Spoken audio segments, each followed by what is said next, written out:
दिल की चोटों ने कभी चैन से रहने न दिया। जब चली सर्द हवा मैंने तुझे याद किया। नाजरीन, मैं हूं बिस्मिल आफ्ताब आलम और आप देख रहे हैं उर्दू हिंदी नॉलेज चैनल। जो सिलसिला चल रहा था उसमें आज नए टॉपिक के साथ आपके सामने हम बात रखेंगे। आज जो पहला सवाल है वो सर सैयद के जो मज़ामीन हैं, मैंने क्या कहा था, दो वीडियो में लगभग 30 क्वेश्चन ऐसे हैं जो 20 मज़ामीन में से आपके लिए काम के हो सकते हैं। यानी मज़ामीन सर सैयद के अंदर 20 मज़ामीन हैं और 20 मज़ामीन में से लगभग 30 से 35 क्वेश्चन ऐसे हैं जो बन सकते हैं एग्जाम में। बस उतने ही याद कर लीजिए। हर मज़ामीन से एक या दो क्वेश्चन आपके सामने आ सकते हैं, उनमें से कोई क्वेश्चन आपके सामने आ सकता है। जैसे पिछली वीडियो में मैंने रशीद अहमद सिद्दीकी पे बात की, आज सर सैयद पे बात करेंगे और फिर अगली बार जो है आगे मज़ामीने आज़ाद पे बात करेंगे और मेहदी आफ़ादी पे बात करेंगे। जो इंपॉर्टेंट हैं यूपी एग्ज़ाम के लिए उन पर बात करेंगे। पहला सवाल है, स्क्रीन पे आपको दिख रहा है। सर सैयद ने अपने किस मजमून में तवील फ़ारसी इबारत का इस्तेमाल किया है? सभी को मालूम होना चाहिए। देखिए, जो मज़ामीन सर सैयद है उसका पहला अगर मज़ामीन आपसे पूछा जाए तो इज़्ज़त है। यानी पहला वाला जो आपको इज़्ज़त दिख रहा, ये मज़ामीन सर सैयद का पहला मज़ामीन है, ये भी याद रखिएगा। और इस मज़ामीन की शुरुआत जो होती है वो होती है सुलह का होना अगर उसके मानी में ना हो कि सबसे इस तरह मिले कि हर शख्स जाने कि हमारे बड़े दोस्त हैं, तो ये नफाक अकबर है। तो ये नफाक अकबर है। इस जो है इबारत से इज़्ज़त जो मजमून है वो शुरू होता है। और ये जो सवाल है इसका जवाब जो होने वाला है वो होगा बी। आंसर आपका सही होगा हमदर्दी। हमदर्दी आपको याद रखना सर सैयद का मजमून है और यही आपका आंसर एकदम राइट होने वाला है। इसके बाद में अगला सवाल देखिए। सवाल है, ये बहुत इंपॉर्टेंट है और राजस्थान जो है आरपीएससी का जो एग्ज़ाम हुआ था असिस्टेंट प्रोफेसर, ये उसमें पूछ चुके हैं और रीट के भी एग्ज़ाम में इसी को पूछ चुके हैं। और लेकिन मैंने इसकी लैंग्वेज चेंज की है तो हम आपको बता देंगे। पूछा उन्होंने कैसे था, जब कुत्ते आपस में मिलकर बैठते हैं तो पहले त्यूरी चढ़ाकर एक दूसरे को बुरी निगाह से आंखें बदल बदल कर, यहाँ पे एक बार लिखा है बदल बदल कर देखना शुरू करते हैं। ये इक़्तिबास जो है वो किस मजमून का है? ईद का दिन है, अपनी मदद आप है, या बहस तकरार है, या फिर आज़ादी राय है? तो इसको सवाल को उन्होंने ये पूछा था, इसमें आंसर जो आपका सही होगा वो होगा सी, बहस तकरार का ये जो है इक़्तिबास है। और सवाल जो उन्होंने बनाया था वो ये पूछा था कि सर सैयद ने किस मजमून में इंसान की खसलत को कुत्ते की खसलत से मुवाजना किया है। इस तरह का सवाल बना चुके हैं। और दूसरा जो रीट में असिस्टेंट प्रोफेसर में एग्ज़ाम उन्होंने लिया था उसमें इस सवाल को ऐसे पूछा था कि सर सैयद अहमद ख़ान ने इंसान की खसलतों को किस जानवर से तशबीह दिया है? तो कुत्ता होना चाहिए। तो इंसान की खसलत कुत्ते पर बताई गई है, कुत्ते जैसी बताई गई है, या कुत्ते की खसलत इंसान जैसी। इस तरह से इस मजमून का सवाल घुमा फिरा करके बना चुके हैं। तो आंसर आपका होगा बहस तकरार। देखिए, मैंने क्या कहा था पिछले वीडियो में भी कि सवाल अगर आपको अच्छे लगते हैं तब आपको वीडियो लाइक करना चाहिए, अच्छे नहीं लगते हैं तो आपको डिसलाइक करना चाहिए और अपना मशवरा कमेंट में ज़रूर देना चाहिए। अपने साथियों को ज़रूर शेयर कीजिएगा। अगला सवाल है कि एक आलीशान जलसा नदवतुल उलमा का कानपुर में हो चुका है और दूसरा लखनऊ में होने वाला है। तो ये दोनों होने वाले जलसे का जिक्र किस मजमून में किया गया है?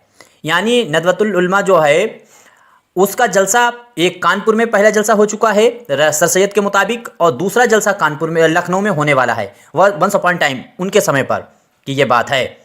लेकिन अब इसमें पूछा है कि ये बात इन्होंने किस मजमून में कही? तो आज़ादी राय है, ईद का दिन है, इखलाक है, या फिर गुजरा हुआ ज़माना है? तो आंसर जिस बच्चे ने दिया होगा बी, उसका आंसर एकदम राइट है, ईद का दिन। आपका आंसर एकदम सही है। उम्मीद करता हूं सभी का आंसर सही हुआ होगा। देखिए, यूपी एलटी ग्रेड की अगर आप तैयारी कर रहे हैं, टीजीटी की कर रहे हैं, यूपी के किसी भी एग्जाम, तो स्क्रीन पे आपको मेरी बुक दिख रही है शाहीन, इसको आप अपने घर मंगा सकते हैं। 27 पेज इसमें नोट्स दिए गए हैं, वेरी इंपॉर्टेंट, और साथ ही साथ 2000 एमसीक्यू प्रैक्टिस के लिए इसमें दिए गए हैं। बहुत कम फीस में ये आपके घर पहुंच जाएगी और इसमें जो स्क्रीन पे नंबर दिख रहा है वहाँ से मंगा सकते हैं। उस पर आप बात करके मुझसे मशवरा भी ले सकते हैं। सर सैयद ने अपने किस मजमून में सुकरात और साथ ही साथ अफलातून का जिक्र किया है। ये आपको किसी भी कीमत पे नहीं भूलना है। उम्मीद करता हूँ सभी का आंसर सही होना चाहिए। इंसान के ख्यालात, आज़ादी राय, गुजरा हुआ ज़माना, तासुब, ये सारे के सारे मज़ामीन सर सैयद से ही लिए गए हैं और इसमें आंसर जिस बच्चे का सही होगा वो होगा बी, आज़ादी राय आपका एकदम राइट आंसर होने वाला है। देखिए, आज़ादी राय में आपको एक चीज़ और याद रखनी चाहिए। इसकी शुरुआत जो होती है, हम अपने इस आर्टिकल की एक बड़े लायक और काबिल ज़माना ख्याल के फ़लसफ़ की तहरीर से अख़ज़ करते हैं। इस वाली इबारत से यही मज़मून शुरू होता है, आज़ादी राय। तो ये बात आपको हर हाल में याद रखनी चाहिए। अब उम्मीद करता हूँ सभी का आंसर तो सही हुआ होगा।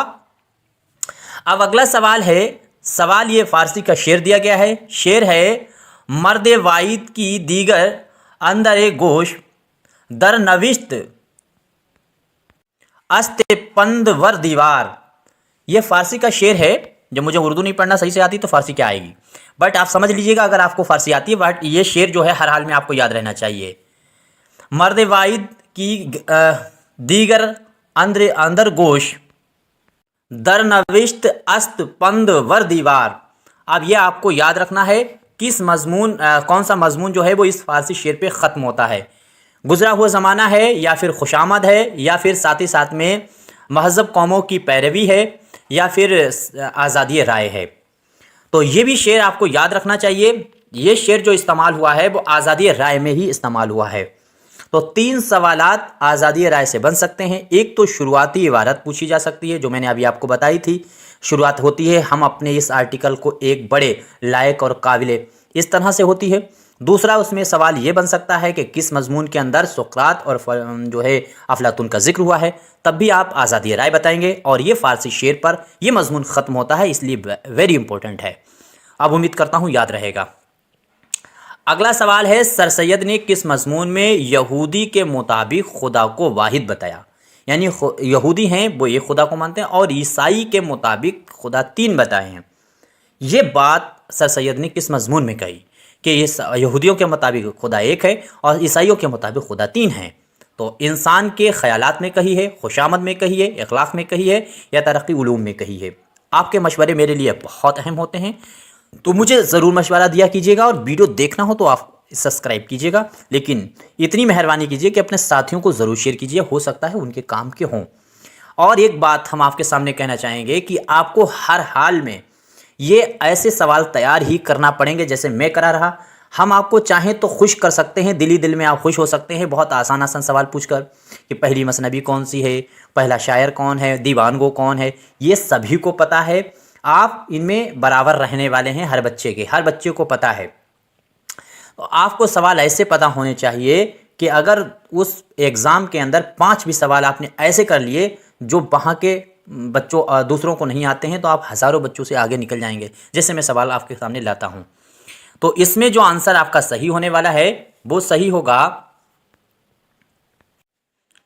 पहला वाला आंसर जिसने भी दिया है इंसान के ख्यालात, उसका एकदम राइट आंसर है, बिल्कुल सही होगा उसका आंसर जिसने ये दिया है। दूसरी चीज़, इस मजमून की शुरुआत तो नहीं पूछ सकता है, लेकिन एक चीज़ और यहाँ से सवाल बन सकता है इंसान के ख्यालात से, वो बन सकता है कि सर सैयद ने इसी मजमून के अंदर इल्म के मानी दास्तन के बताए हैं। तो इल्म के क्या मानी बताए हैं? दास्तन के। सवाल आपसे ऐसे बनाएगा कि किस मजमून में सर सैयद ने इल्म के मानी दास्तन बताए हैं, या ऐसे पूछ सकता है सवाल को कि इंसान के ख्यालात मजमून के अंदर सर सैयद ने इल्म के क्या मानी बताए हैं। यह सबसे अच्छा सवाल बनेगा और बहुत मुश्किल बनेगा। तो इल्म के जो मानी बताए हैं वो दास्तन के बताए हैं। दास्तन आपको याद रखना है, उसके मानी बताए हैं। मैं कोशिश करता हूं कि आपको वो चीज़ें रख पाऊं जो जिसकी आपने कल्पना भी ना की हो और एग्ज़ाम के पॉइंट ऑफ व्यू से बहुत ही अहम होने चाहिए। सवाल है, बरस की आखिरी रात को एक बुढ़ा अपने अंधेरे घर में अकेला लेटा है। इस इक़्तिबास से किस मजमून की शुरुआत होती है? साल के आखिरी ये ख्वाब दरअसल देख रहा है, और ये आंसर आपका जिसने भी दिया होगा खुशामद है, अखलाक है, या फिर उर्दू ज़बान और उसकी अहद बाहद तरक्की है, या फिर आंसर आपका सही होगा गुजरा हुआ ज़माना। तो बुढ़ा है वो ख्वाब देख रहा है, ये बात ख्वाब में ही बूढ़ा हो गया है, तो ये है गुजरा हुआ ज़माना। उम्मीद करता हूं सभी का आंसर सही हुआ होगा। अगला सवाल देखिए, रोमन कैथोलिक और प्रोटेस्टेंट मजहब का जिक्र किस मजमून में हुआ है? अच्छा, जैसे अपने लोगों में खास तौर से हिंदुस्तान में कि अलग अलग डिफरेंट फ़िरके हैं। जैसे मुस्लिम में फ़िरका अहले हदीस भी है, और साथ ही साथ में सुन्नत जो है सुन्नी हैं, और वहाबी हैं, देवबंदी हैं, शिया हैं। इसी तरह से जो अंग्रेज़ हैं ईसाई, उनमें भी 2 फ़िरके हैं, एक तो कैथोलिक हैं और एक वो जो हैं जो प्रोटेस्टेंट हैं। तो ये कैथोलिक जो है वो पुराने हैं, पुरानी रिवायत पर चलने वाले हैं, यानी जो बुनियादी मज़हब है उस पर, और ये नए हैं प्रोटेस्टेंट। और यही वजह थी कि जो यहूदियों का कत्ल किया गया था, इनमें ख़तरनाक जो सबसे कट्टर हैं वो कैथोलिक हैं। अब इसमें क्या है, खुशामद है या फिर महज़ब कौमों की पैरवी है, अखलाक है, या फिर ईद का दिन। देखिए, आपको अगर यूरोप की हिस्ट्री पढ़ेंगे तो उसमें ये आपको चीज़ें पता चलेंगी। बहुत बढ़िया है और पढ़ना भी चाहिए मेरे ख्याल से। तो इसमें जो है आंसर आप जिस बच्चे ने भी दिया होगा सी, उसका आंसर एकदम सही है। अखलाक आपको याद रखना चाहिए, ये बात अखलाक में हुई है। तो अब याद रहेगा, मिस्टर एडिसन का नाम आपको याद रखें। एडिसन जो था जिसने बल्ब का आविष्कार किया, एडिसन का भी जिक्र इसी में हुआ है अखलाक में। तो इसमें कहा गया है कि इसमें सर सैयद ने कहा है कि एडिसन का कौल है कि मजहब के 2 हिस्से हो सकते हैं। एक जो है वो इक़्तियाद हो सकता है, और दूसरा जो है वो इल्मियात हो सकता है। तो इक़्तियाद और इल्मियात ये मज़हब के 2 हिस्से हो सकते हैं। किसके मुताबिक? तो एडिसन के मुताबिक। और एडिसन वाली ये बात किस में कही गई है? तो अखलाक वाले मजमून में। उम्मीद करता हूँ अब याद रहेगा। अगला सवाल देखिए, सवाल है खुशामद मजमून में खुशामद को, अब देखिए अब सही कर दिया मैंने। तो खुशामद मजमून में खुशामद यहाँ पर फिर भी गलत रहा, वाव नहीं बना है खुशामद, ये सही कर लेते हैं, फिर से करिए इसे। हाँ, आप सही हो गया। तो खुशामद जो मजमून है, इसमें खुशामद को किस चीज़ से तशबीह दी गई है? ये वेरी वेरी इंपॉर्टेंट सवाल है और आपको हर हाल में याद रखना चाहिए। ऐसा सवाल अगर बना दिया तो सही बता रहे हैं, बिल्कुल आपके कान से धुएं निकल जाएंगे। क्या है? गाने के राग से, या फिर एहसास दिल से, या फिर दर्द भरी आवाज़ से, या शायर से। तो खुशामद जो मजमून है उसमें खुशामद जो है उसको किस चीज़ से तशबीह दी है सर सैयद ने? तो इसमें जिस बच्चे ने जवाब दिया होगा पहला, गाने के राग से। गाने का राग मतलब जो लय होती है, जो बहर और वज़न चलता है मौसीकी के साथ, और उस चीज़ को इन्होंने खुशामद से तशबीह दिया है खुशामद मजमून के अंदर। बस यहीं तक बात करते हैं। स्क्रीन पे अब आपको बुक दिख रही है, इसको आप मंगा सकते हैं और इसका खूब मुताला कीजिए। बाकी वीडियो खूब देखिए। मेरी 3 प्लेलिस्ट, कम से कम आपको सारे वीडियो 3-3 बार, 2-2, 3-3 बार देखना चाहिए, या फिर नोट्स बनाते चलिए जैसा आपको सही लगे। अब किताब आपको मंगा लेंगे तो उसमें नोट्स के साथ एक्स्ट्रा चीज़ें मिल जाएंगी, और बाकी नोट्स बनाएंगे तो आपको अलग तरीके से मेहनत भी करना चाहिए। उतनी चीज़ें मिल भी नहीं पाएंगी, यूट्यूब पर सारी चीज़ें पढ़ा पाना भी मुश्किल है, टाइम भी मेरे पास कम रहता है। तो ये चीज़ आप देख सकते हैं कि ये सारे सवाल जो हैं वो आपको तैयार होने चाहिए। और दूसरी चीज़, ज़िंदगी मौका बार बार नहीं देती है, और उर्दू में 120 सीट जो 80 ग्रेड के अंदर आई हैं, जीआईसी की 40 सीट आई हैं, ये उर्दू में इतनी सीट ना पहले आई थी यूपी के अंदर, और ना शायद अगले 15-20 साल आएंगी। अब क्योंकि आई है तो आपको मौका किसी भी कीमत पे नहीं चूकना चाहिए, और ज़रा सा भी आप गौर कर देंगे तो आपका काम हो जाएगा। कोई मशवरा है ज़रूर बताइएगा, नंबर स्क्रीन पर आपको दिख रहा है, कॉन्टैक्ट कर सकते हैं। शुक्रिया, खुदा हाफ़िज़।